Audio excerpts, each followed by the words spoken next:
quiet right now, early afternoon in Malung, Sweden. I decided to do a stop in my walk in the afternoon to talk a bit here.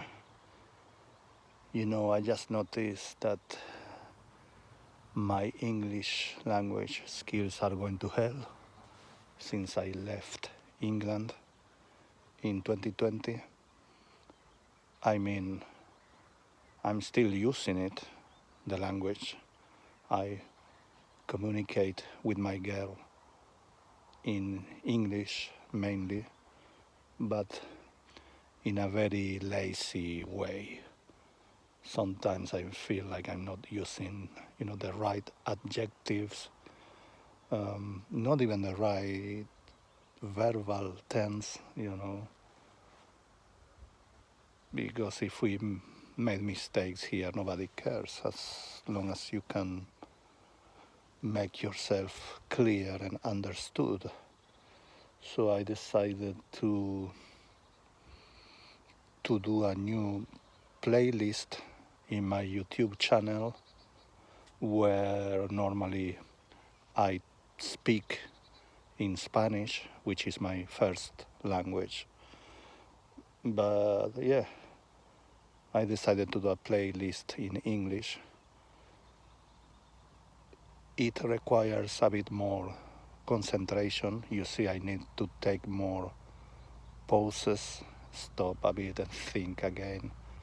But yeah, maybe after a while I started getting used to it. But yeah, it's impossible. It's never gonna be like speaking in my mother language. But I will do whatever I can.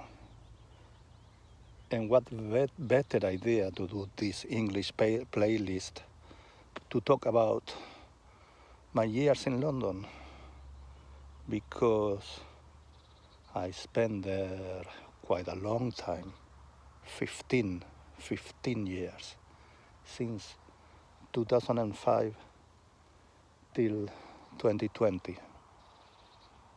So many memories and a lot to talk about, but today I'm gonna focus in the beginning, the reasons that led me to go there, why I decided to go there. And it was actually a question that a lot of people there asked me at the beginning, 2005, when, the normal crappy London weather with an umbrella walking in the middle of Hyde Park, for example. Later I would talk what I was doing there, some job in the parks in central London. And the typical question, after the typical question, where are you from? Sometimes I used to say Argentina, where I came from originally. But sometimes I say Malaga, Spain, where I spent a lot of years of my life too. 15 also. Yeah, looks like I do a completely life change every 15 years. First Argentina, 15 years. Spain, 15 years. UK, 15 years. And now Sweden. So do the math and you will find out how old I am. Okay, so what the hell I was saying? Yeah, people, the second typical question is why you came here from Malaga with a wonderful, sunny, warm weather to this crappy thing. And well, I think, oh, my hand over there. I think my answer used to be mainly to learn the language properly. It was a frustration, to be in Malaga, tourist place, hundreds of thousands of Brits and Germans, Nordic people, and not be able to communicate with them efficiently, like no, how you say, fluently. So it was a big frustration.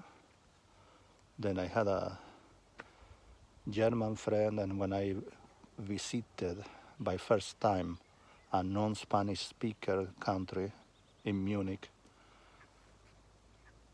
the frustration was unbearable. Yeah, I really wanted to talk to people, and it was almost impossible. They only knew a few words in Spanish, but most of people in Munich back then, early 2000, asked me things in English to communicate, and the English I learned in high school was really bad. I could read and maybe write, but listening and speaking, I wasn't good at all. Like people from my generation, I hope the kids nowadays are doing much better with internet and with another learning systems that I think is working much better now. For example, till example is in Swedish.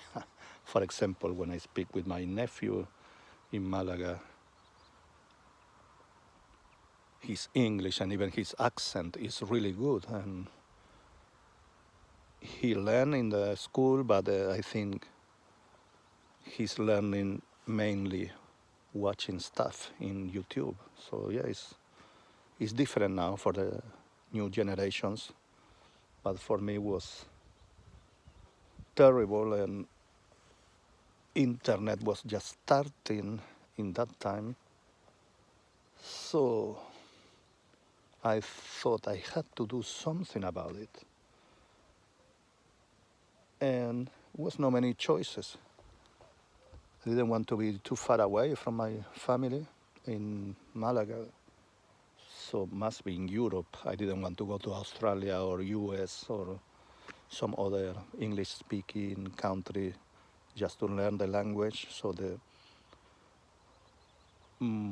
closer, the closest and most realistic options were UK and Ireland.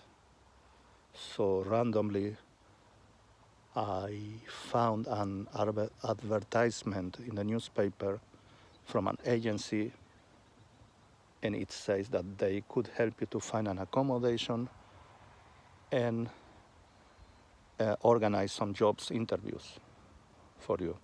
So that was the way I used to go to the UK by the first time. I didn't know anyone there. My English was really, really basic, but I was brave and stupid enough to give it a try. I was still young, and I was hoping to find a way to make my own way there. So yeah, why not? I arrived there, but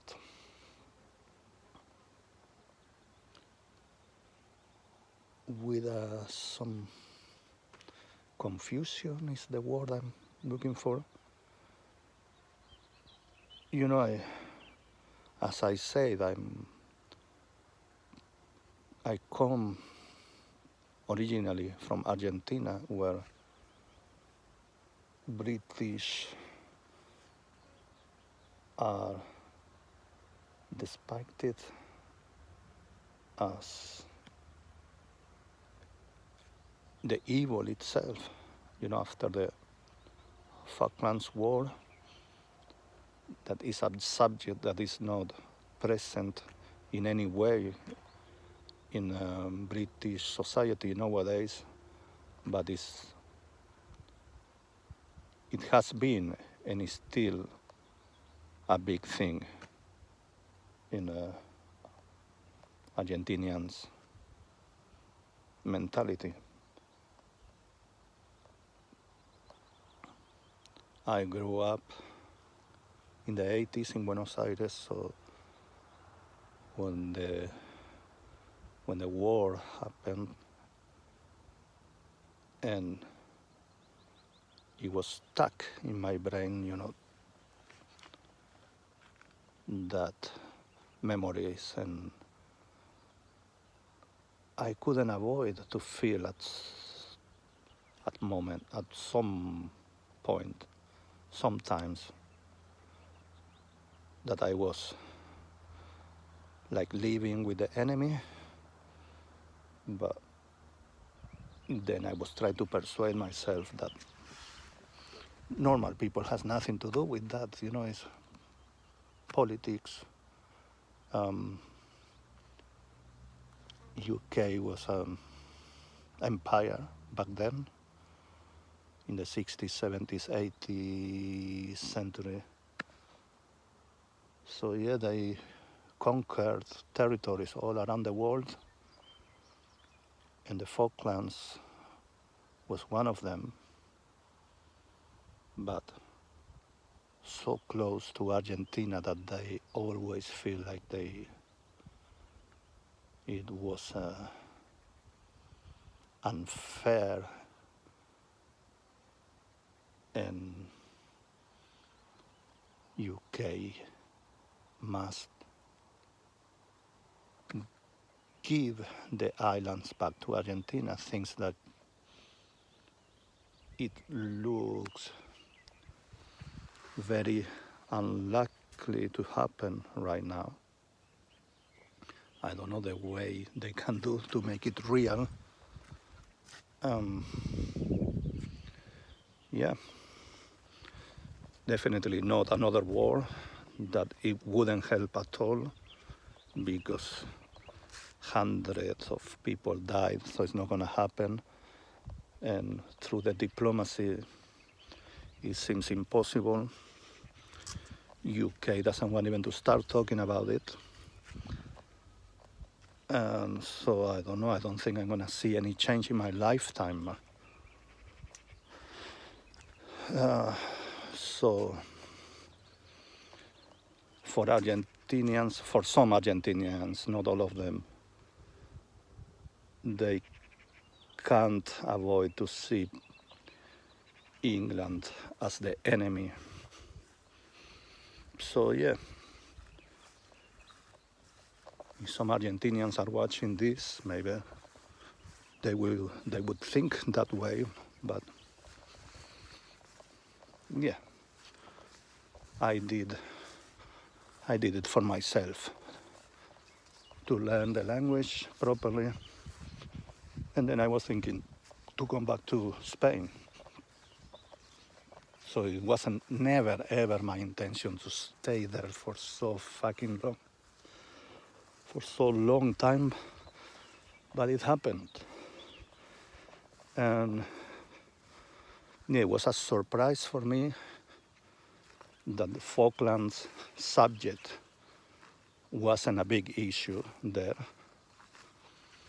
Actually, when I say to the English people that I came from Argentina, the first thing that they mentioned was the hand of God. That they remember very well. Every English guy in their 40s. Yeah. Not the youngsters, definitely, but people in their 40s, 50s, 60s, they remember very well. Maradona, the hand of God, the first thing, and they prefer not to even talk about the second goal, the goal of the century, in the same match. So, well, sometimes I said I came from Malaga and I had a more positive reaction, because I guess it's closer and it's a lot of British who love Costa del Sol.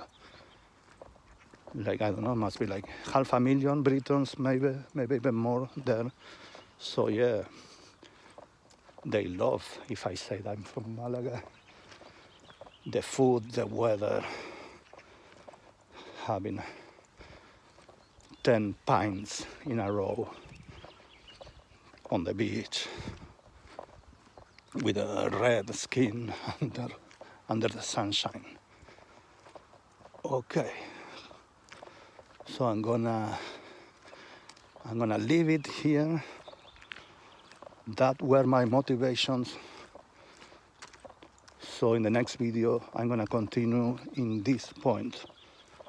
Summer of 2005, arriving from Gatwick Airport, going